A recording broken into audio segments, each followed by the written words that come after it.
Good morning সবাইকে। কেমন আছো? আশা করছি ভালো আছো। আমরাও ভালো আছি। আমার একটা নতুন ব্লগে সবাইকে অনেক অনেক ভালোবাসা।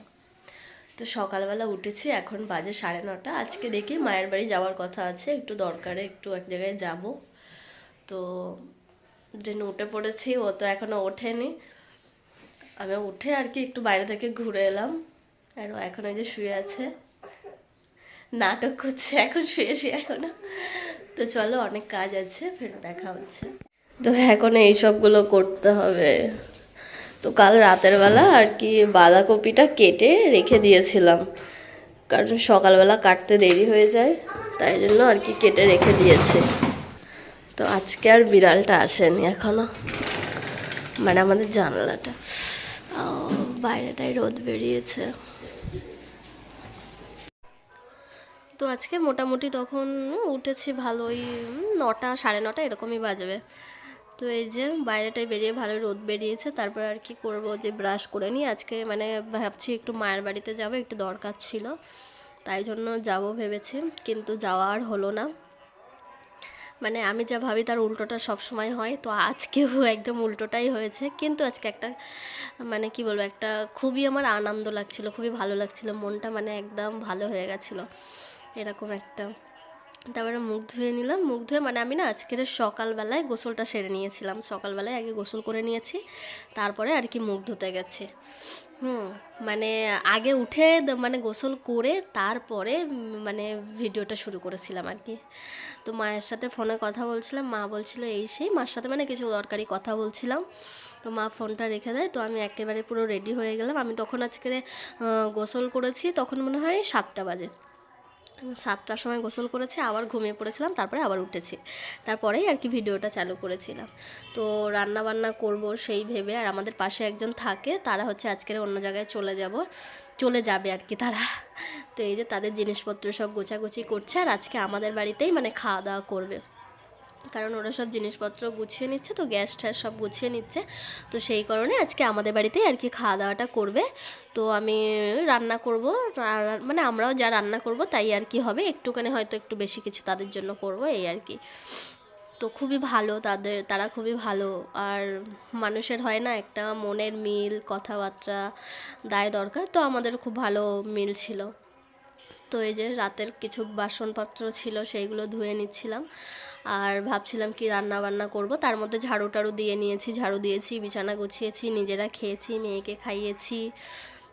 তো সব কিছু করে নিয়েছি, নিয়ে তারপরে হচ্ছে ভাত বসিয়েছিলাম। তো ভাতটা এই যে ফুটে গেছে, বন্ধ করে দেবো। আর আজকে দেখছি, ভাবছি কি রান্না করব এটাই। তো ভাবলাম একটু মাছের মাথা দিয়ে আর কি মানে একটু বাঁধাকপি করব, আগের দিন রাত্রেবেলা কেটে রেখেছিলাম, বাঁধাকপি করব, আর ডাল করব, টমেটো ডাল করব একটু ধনিয়া পাতা দিয়ে, আর ছিম ভাজা করব, আর বেশি কিছু করব না, এটাই ভাবছিলাম। কারণ ভাবছিলাম যে মায়ের বাড়ি যাব, সেই হিসেবে আর তাড়াতাড়ি করছিলাম, কিন্তু যাওয়ার হলো না।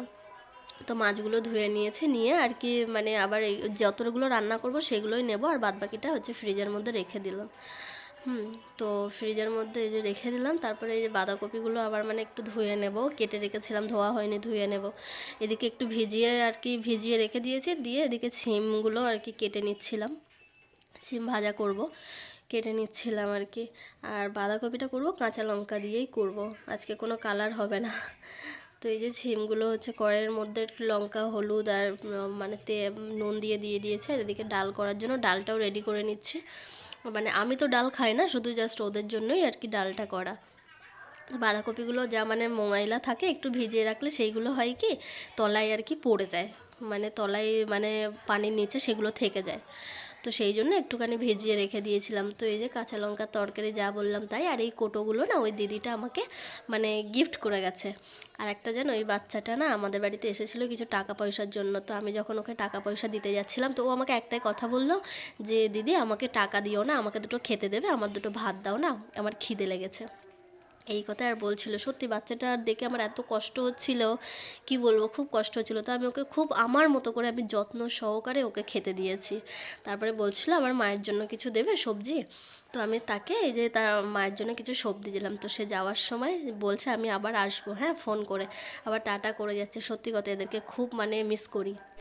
সত্যি মা বাবা না মানে কাজ করে খাওয়াতে পারলে বাচ্চাদের যা হয়, তার বাবা খুবই মানে অসুস্থ, তো এত খুশি হয়ে সে খেয়েছে আমার ঘরে, আমি যা ছিল তাই দিয়েছি, আমার নাম্বারটাও নিয়ে গেছে, বলেছে দিদি আমি যখন ফোন করব তখন তোমার কাছে আসবো, তুমি আমাকে একটু মাংস রান্না করে খাওয়াবে। আমি বলছি ঠিক আছে, তুমি এবার যখন আসবে তোমাকে একটা জুতো দেবো, আর তোমাকে একটা মানে জ্যাকেট আমি দেবো, ঠিক আছে?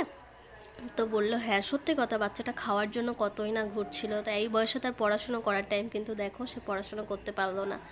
কি করব বলো, কিছু করার নেই, যতটুকু আমরা হেল্প করতে পারবো ততটুকুই করব, আর কিছু বলার নেই। সত্যি খুব কষ্ট লাগছিল তাকে দেখে। তো আমি বললাম তুমি আর কিছু নেবে, আর কিছু নিয়ে যাবে? বললো না, আমি যখন আসবো এবার তোমার কাছে ফোন করে আসবো। আমি বলি ঠিক আছে, আসবে। তো খুবই আজকে দিনটা মানে, আরও ওই কারণে আমি আমার মায়ের বাড়িতে গেলাম না। তো পাশে থাকো, ভালো থাকো, দোয়া করি অনেক। তো ভিডিওটা শেয়ার করে দিও, ভালো লাগলে একটা লাইক করে যেও, কেমন হয়েছে কমেন্ট করে জানিও।